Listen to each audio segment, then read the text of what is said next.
আসসালামু আলাইকুম। এটিএন বাংলা সংবাদে সবাইকে স্বাগত জানাচ্ছি ফাতিহা শাফি।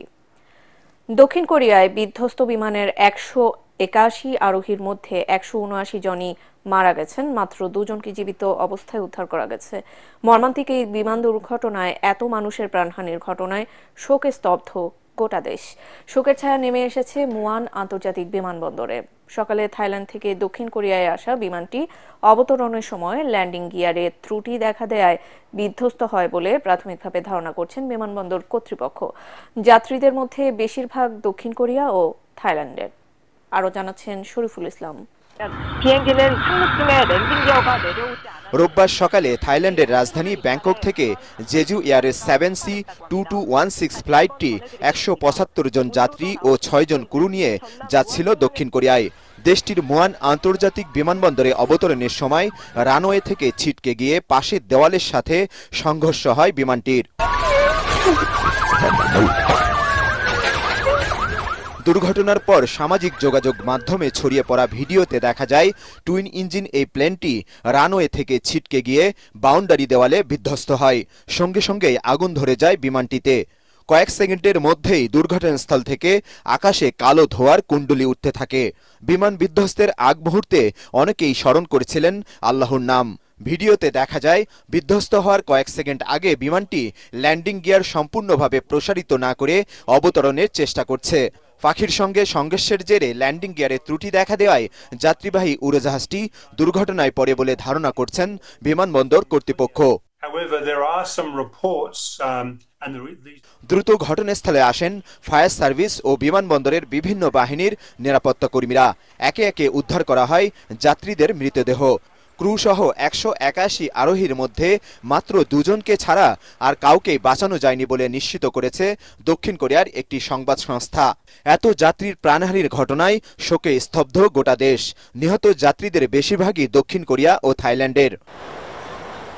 ভয়াবহ এই দুর্ঘটনার পর মুয়ান বিমানবন্দর এলাকায় শোকার্ত মানুষের আহাজারি চলছে।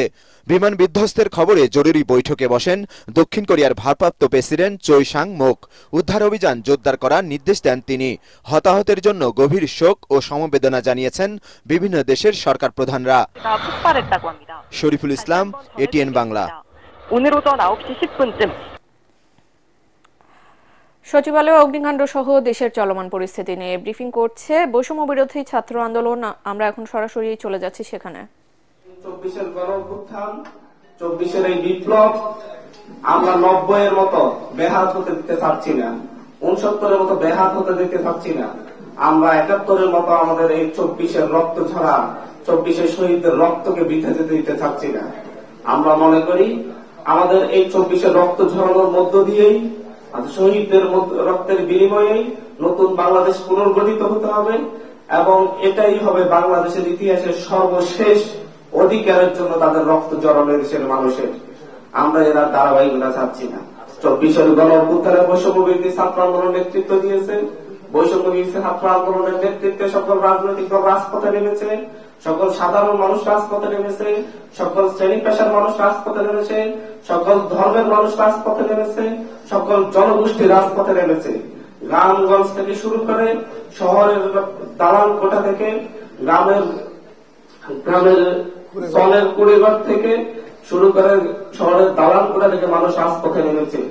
মানুষের সেই রাজপথের লড়াই এখনো চলমান, সেই লড়াই এখনো শেষ হয়নি। গ্রামে গেলে আমরা শুনতে পাই আমাদের এখনো অধিকার নিশ্চিত হয়নি, চাঁদাবাজি চলছে, লুটতরাজ চলছে। শহরে শুনতে পাই রিক্সা থেকে চাঁদা দিতে হচ্ছে, রাস্তার ফুটপাতের দোকান থেকে চাঁদা দিতে হচ্ছে।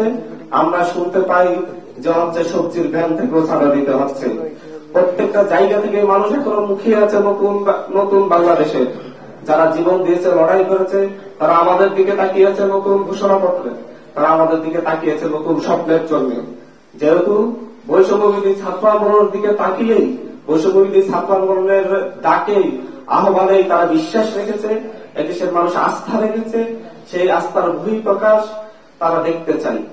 সেই জায়গা থেকে বৈষম্যবিরোধী ছাত্র আন্দোলন নিজেদের দায়বদ্ধতার জায়গায় মনে করে তারা আজকে এখানে আপনাদের সামনে সেই জুলাইয়ের ধারাবাহিকতা রক্ষার জন্য নতুন ঘোষণাপত্রের কথা বলেন। সেই বিষয় নিয়ে কথা বলবেন সামগ্রিক বিষয় নিয়ে প্রাথমিকভাবে কথা বলবেন বৈষম্য বিরোধী ছাত্র আন্দোলনের সমন্বয়ক জনাব সার্জিস আলম। এখানে বলে রাখছি, আমরা আজকে এই সংবাদ সম্মেলনটা হয়তো আমাদের এই সংবাদ সম্মেলনটা হওয়া উচিত ছিল 5ই আগস্ট শেখ হাসিনার পতনের পরই। সেই আমরা আজকে এই জায়গায় বসে আমরা 5ই আগস্টে সেখানে ফিরে যাচ্ছি। আমরা মূলত এটা 5ই আগস্টের আগের ধারাবাহিকতা রক্ষায় আমরা আমাদের সেই পরিচয়টাই বহন করছি। আমরা এখানে একত্রিত হয়েছি আমাদের সেই আগের পরিচয়ে, যেই পরিচয়টাকে মানুষ ধারণ করেছে, মানুষ গ্রহণ করেছে, সেই আমাদের বৈষম্যবিরোধী ছাত্র আন্দোলনের সমন্বয়ক পরিচয়। আজকে আমরা কেউ এখানে বৈষম্যবিরোধী ছাত্র আহ্বায়ক কিংবা মুখ্য সংগঠক কিংবা অন্য কোন পরিচয় আমরা এখানে আসিনি। আমরা সেই সমন্বয়ক পরিচয়ে এসেছি। এখানে আমাদের অন্যতম সমন্বয়ক সার্জিস আলম প্রাথমিকভাবে কথা বলবেন।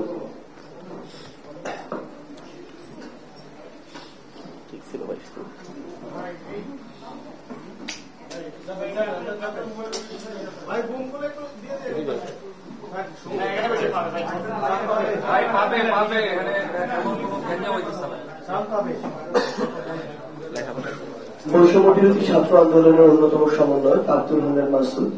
আমাদের এই জুলাই অভ্যুত্থানের প্রেক্ষাপট, বাংলাদেশের কিংবা এই বাংলা জনপদের পূর্বের যে ইতিহাস, সেই ইতিহাস প্রেক্ষাপটগুলো আমাদের সামনে তুলে ধরেছেন।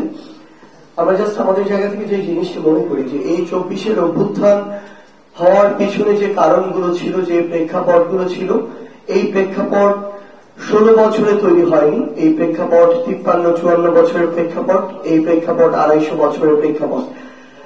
আমরা আমাদের জায়গা থেকে মনে করি যে বিগত 16 বছরে এই প্রেক্ষাপট তার সকল মাত্রা অতিক্রম করেছিল এবং নির্যাতন, নিপীড়ন, অন্যায়, জুলুম, ক্ষমতার অপব্যবহার, সিন্ডিকেট, চাঁদাবাজি, মানুষকে জিম্মি করা, খুন, হত্যা, সকল কিছু এই বিগত 16 বছরে মানুষের যে ধৈর্যের বাঁধ, সেই বাঁধ ভেঙে দিয়েছিল।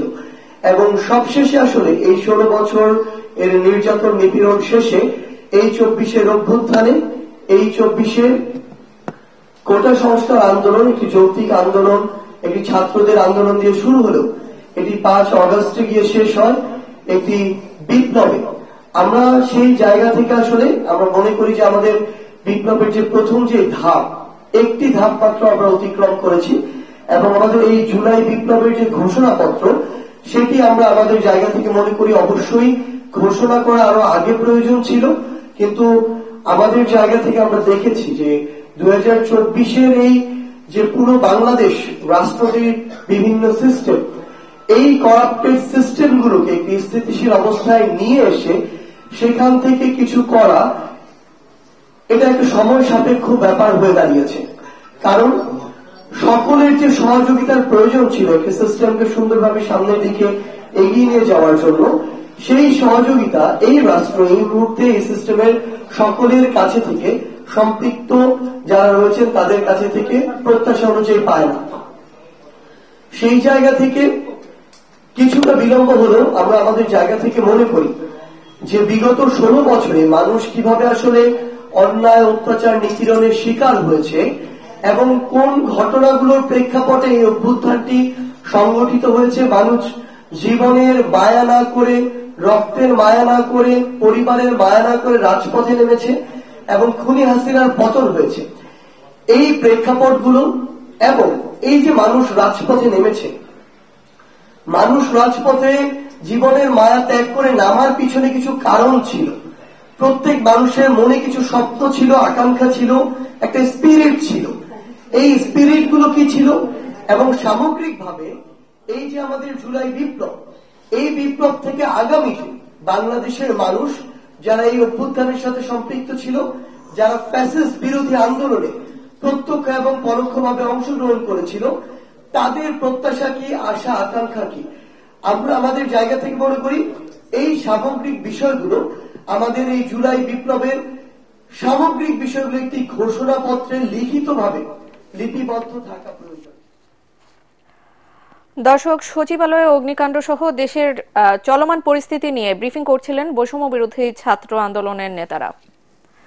পরবর্তী সংবাদ দেখার আমন্ত্রণ জানিয়ে এখনকার মতো শেষ করছি। এটিএন বাংলা সংবাদ ইউটিউবে দেখতে ব্রাউজ করুন, youtube/ATN Bangla News। ধন্যবাদ।